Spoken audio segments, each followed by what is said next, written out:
You started working at Vidal Sassoon's. Kind of tell us about that. How did that come to be? Well, I was at college and I was doing classic hairdressing and classic cutting. Everything was classic and everything was more focused towards the performing arts. But at the time, there were these really trendy little haircuts happening and I wasn't learning them. So we had a college holiday and I thought, well, I think I'm going to go and learn. So in my college holiday, I went to Vidal Sassoon's and I did a month's course and I learned all these precision haircuts. And at the time, it was very gothic.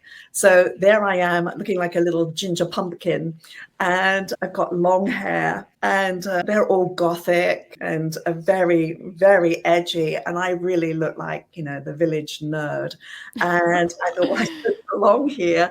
But I thought, well, I'm just going to learn these techniques, right? It was so interesting because while I was there, they sort of recognized something in me. I don't know what. And they said, would I like to come back and work for Vidal Sassoon's? And I was like, oh my gosh. And so I thought, well, I was going to go off to the BBC. I have a job there open for me. And they said, well, in the beginning, you'll just powder bald men's heads and you'll work probably in news and then in weather. And then maybe you'll migrate over and you'll do a Jane Austen movie or, you'll start working on period pieces, which was where I was really interested in. And I thought, oh, and then I actually was really shy. And I thought, I don't know whether I could handle working with celebrities, because they're stars and I'm just this little person. So I thought, well, I'll just go to Vidal Sassoon's and get some confidence, and then I'll go back to that world. What was interesting is that I became an apprentice because I had to go through the training.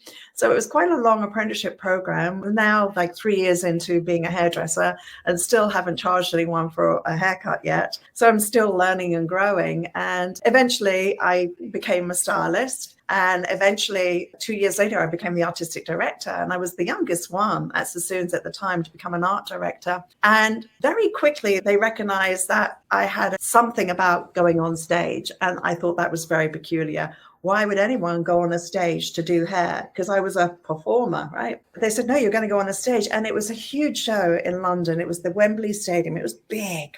And they had massive screens and big production. And, it was full on. And I thought, oh my gosh, this is scary. And I'd never spoken on stage. I just danced. And so when they came up to me with a microphone and I saw my face on this massive screen and I'm holding the hair, I'm seeing my hands just tremble like this. And I'm seeing it on the screen. And I think I can't cut hair because my hand won't stop shaking.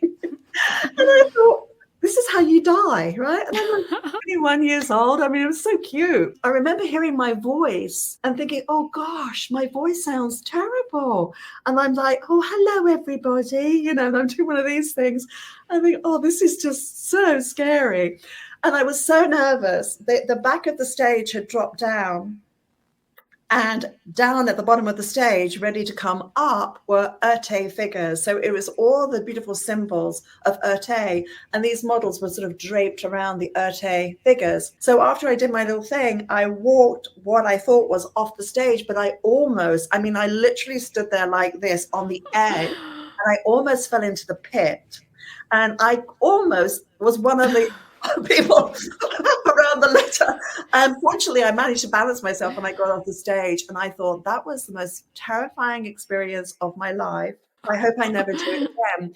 And little did I know that I traveled the world standing on stages, and I probably performed more on a stage performing than even as a dancer.